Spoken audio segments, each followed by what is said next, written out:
La masacre fue considerada por el Estado como una sublevación, entre comillas, de parte de los grupos indígenas, cuando en realidad lo que ellos estaban reclamando era mayores ingresos por el trabajo que realizaban para la administración de la reducción.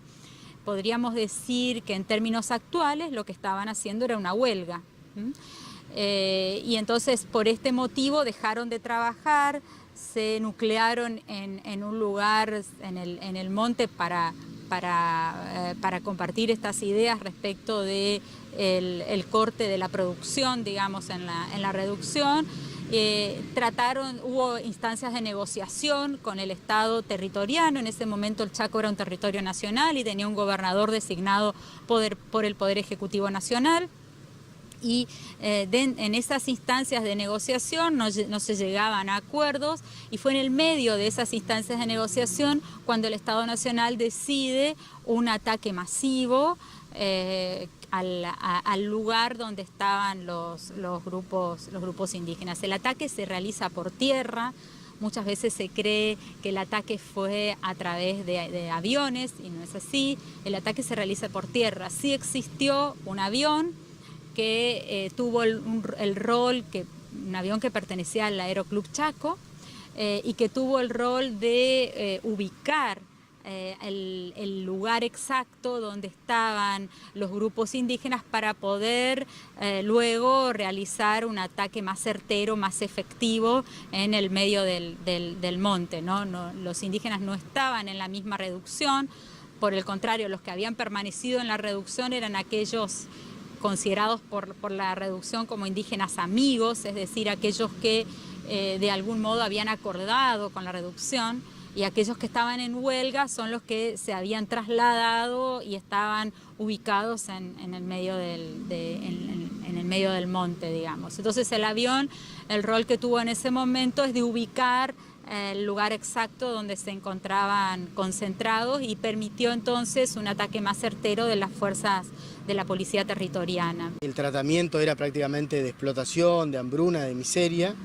Contra esto se produjo una gran huelga general muy importante en el año 1924, que tenía reclamos muy precisos prácticamente de sobrevivencia, que tenían que ver con alimentación, con alimentos. Y lamentablemente esta huelga es la que es ahogada en sangre por una represión salvaje, digamos, en la cual tiene decisión, la intervención del Territorio Nacional del Chaco por parte del gobernador interventor Centeno, y también tuvo participación el presidente de la Nación, Alvear, que fueron alrededor de 130 hombres, la mayoría de ellos de la Policía de Territorio Nacional, y lo que después fue la Gendarmería Nacional, que muy bien pertrechados rodearon a las tolderías donde estaba la protesta, donde estaba la huelga, y dispararon munición gruesa, se estima por alrededor de una hora, lo que provocó alrededor de 400, 500 víctimas fatales, entre los cuales encontramos niños, mujeres, ancianos, y los que sobrevivieron fueron pasados a degüello por machete, digamos, lo cual da una dimensión de lo dantesco de la masacre de Napalpí. Con respecto al saldo de la masacre, la verdad que los números son bastante disímiles de acuerdo a lo que el Estado ha dicho en su momento y lo que la misma comunidad reconoce como pérdidas.